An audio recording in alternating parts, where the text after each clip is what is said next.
नमस्कार. नात्यातील वादळ भाग 11. समर्थने फोन करून मनोहर मामाला बोलवल्यापासून ते विचारात पडलेले.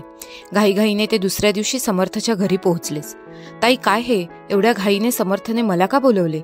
आहे कुठे तो? मनोहरने घरात येताच उषाताईला प्रश्न केला. अरे आलास तू मनोहर? बैस, पाणी आणते. पाणी नको, आधी उत्तर दे. ते बाबा तू समर्थलाच विचार. थांब, बोलावते त्याला. मनोहर मामाच्या जीवाची घालमेल होत होती.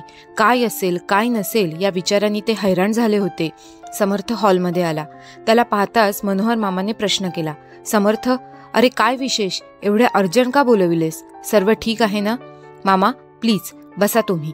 आई प्लीज चहा आण, आपण बसून बोलू. ते ठीक रे, पण कोणत्या विषयावर बोलायचे आहे तुला? मनोहर, अरे चहा घे. आल्या आल्यास काय ही घाई? उषाताई म्हणाल्या. समर्थचा फोन वाजू लागला. आलोच मामा, म्हणत समर्थ हॉलमधून बाहेर पडला. हॅलो सोहम. हाय समर्थ. मामा आलेत की नाही? आत्ताच आले. विषयाला तोंड फुटले तर? नाही, पण आता तोफेच्या समोर उभे राहावे लागेल. मनाची तयारी करतोय. All the best. समर्थ, डोके शांत ठेव. मी येऊ का? नको रे, त्याची आवश्यकता नाही. आता बाबाही येतील. आईने फोन लावला असेलच त्यांना. म्हणजे ते तिघे आणि तू एकटा? एकमत असलेले तिघे असं म्हण. बरं, एक फोन भाग्यश्रीलाही कर आत्ताच. तीही वाट पाहतेय. पूनम गेलीये तिच्याकडे. ठीक आहे, चल ठेवतो, बाय. लगेच समर्थने भाग्यश्रीला फोन लावला. त्याचा नंबर पाहून उत्सुकतेने फोन उचलला. काय रे, काय झाले? भाग्यश्री, आताशी मामा आलेत. चहा घेतात. आता पुढे. पण लक्षात ठेव, काहीही झाले तरी मी त्या लग्नाला तयार होणार नाही. तू काळजी करू नकोस. शांत डोक्याने घे सगळे प्लीज. Okay okay. भाग्यश्री, मामा हाक मारतायत. चल बाय. समर्थ, काय ते कळू दे बाबा. बोल, काय सांगायचं आहे?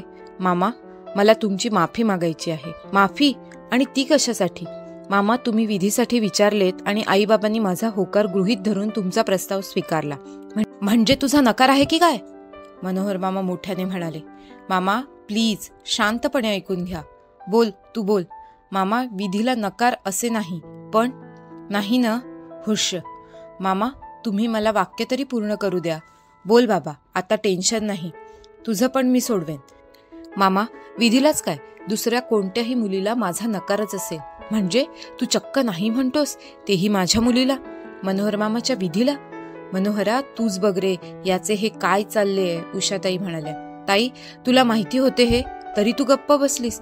अरे हा स्पष्ट काही बोलत नाही, काय समजायचे आम्ही? त्याच वेळी भरतरावही तेथे आले. दाजी, काय ऐकतोय मी? तुम्ही याला काही समजावले नाही? मला तुमच्याकडून ही अपेक्षा नव्हती. मनोहर, शांत हो. म्हणून तर आज तुला बोलावले आहे.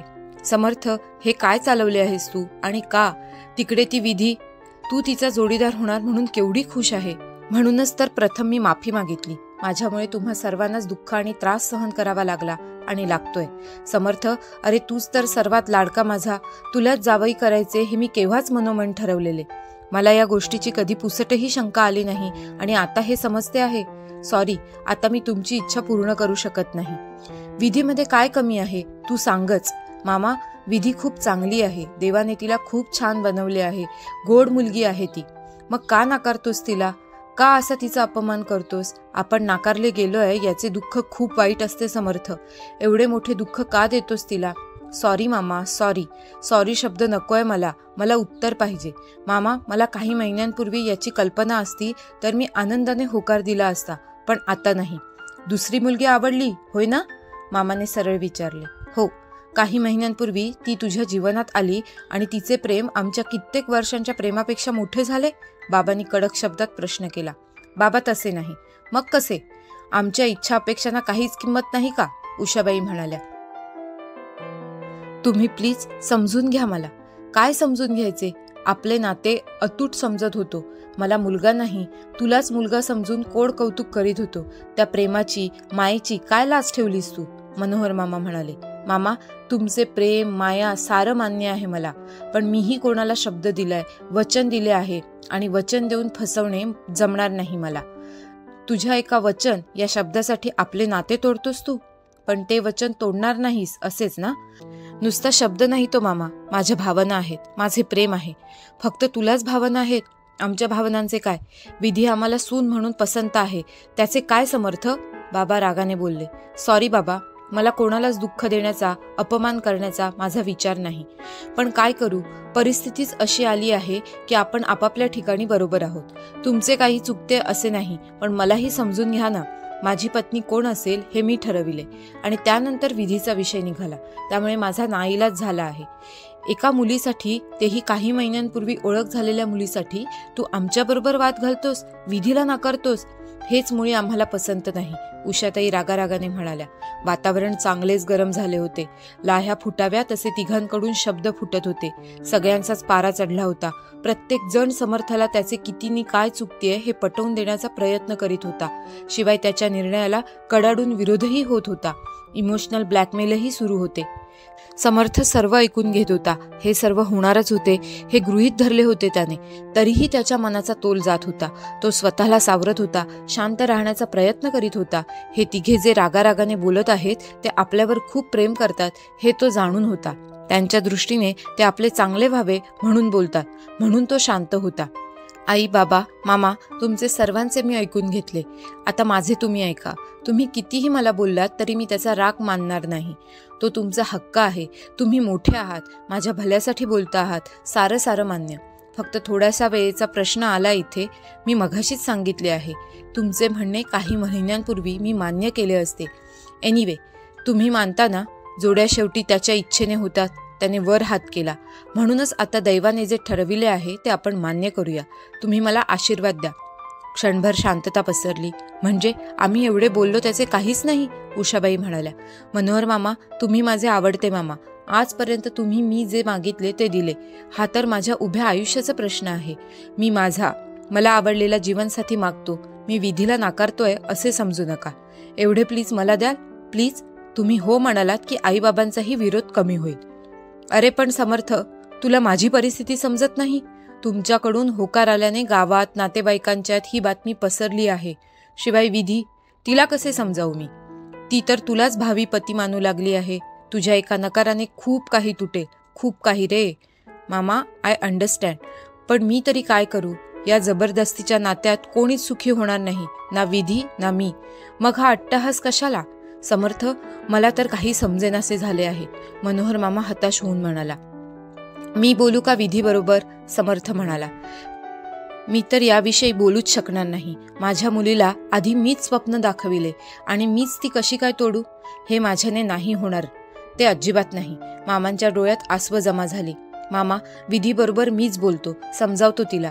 काय करायचं ते कर आता. आमचे कोणाचेही तू ऐकून घेत नाहीस, मग काय करायचे ते कर. पण एक सांगून ठेवतो तुला, माझ्या विधीने जर स्वतःला त्रास करून घेतला तर याद राख, माझ्यासारखा वाईट कोणी नसेल. मनोहर मामा म्हणाला. मामा, प्लीज शांत व्हा. मी ते काहीच होऊ देणार नाही. विधीची मलाही काळजी आहे. किती काळजी आहे ते दिसतेच आहे, उपरोधाने मामा म्हणाला. विधीने जर जीवाला लावून घेतले तर आम्हीही तुला माफ करणार नाही, बाबा म्हणाले. तसे झाले तर मीही स्वतःला दोषी मानेन, समर्थ म्हणाला. काही वेळ शांतता पसरली, पण ती शांतता जीवघेणी होती. प्रत्येकाच्या मनात चक्रीवादळ उठलेले होते. त्या वादळात काय काय उद्ध्वस्त होणार हाच प्रश्न प्रत्येकाच्या समोर होता. मनोहर, हे दिवस पाहावे लागतील असे कधी वाटले नव्हते बघ, उषाबाई हताशपणे म्हणाल्या. तुझ्या या लाडक्या समर्थवर फार भरवसा होता. माझा मुलगा माझा शब्द पाळणारच. तरी तुला म्हणालो होतो मी, होकार देण्यापूर्वी समर्थच्या कानावर घालू, पण नाही, आमचे कोण ऐकणार?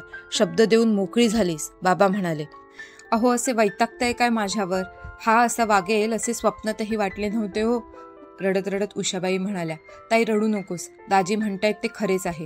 आपण समर्थला तो हो म्हणेलच असे गृहीत धरून चाललो. आपली चूक झाली, पण माझी विधी, मला तर तिचीच काळजी वाटते. फार हळवी पोर आहे गती. मामा आपली चूक मान्य करीत होता, पण त्याचबरोबर मुलीच्या काळजीने त्याचे हृदय पोखरत होते.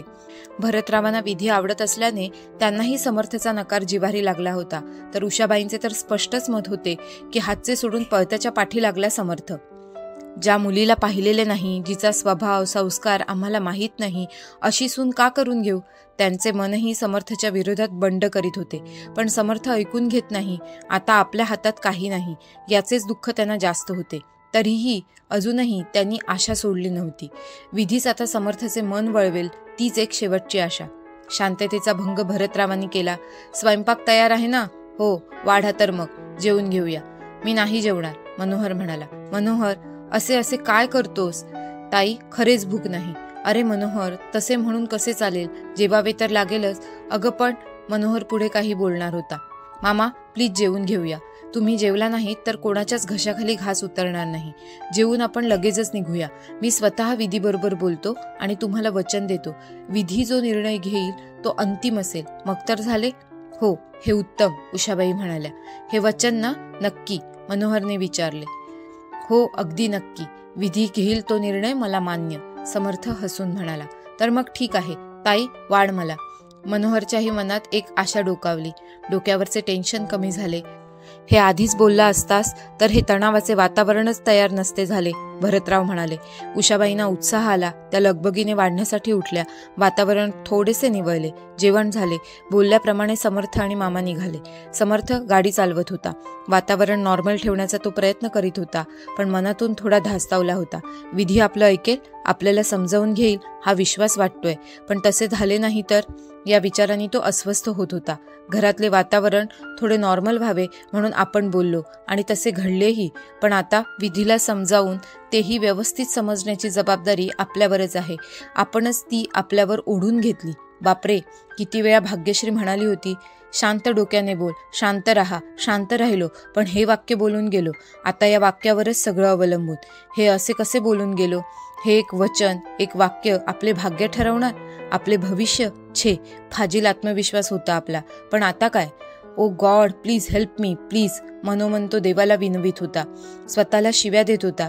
काहीही करून विधीला आपल्या बाजूने करायलाच पाहिजे. बस, हे करावेच लागणार आणि ते मी करणारच. त्याचे दुसरे मन त्याला सावरण्याचा प्रयत्न करीत होते. मनोहरही शांत बसून होता. त्याच्याही मनात विचारांचे काहूर माजले होते. गाडी घराजवळ येऊन थांबली. मामा घर आले. दोघेही उतरले. मनोहरने घरात प्रवेश केला. पाठोपाठ समर्थ होता. श्रोते हो, या कथेचा पुढचा भाग पाहण्यासाठी खाली दिलेल्या लिंकवर क्लिक करा. इथे तुम्हाला पुढचा भाग मिळून जाईल.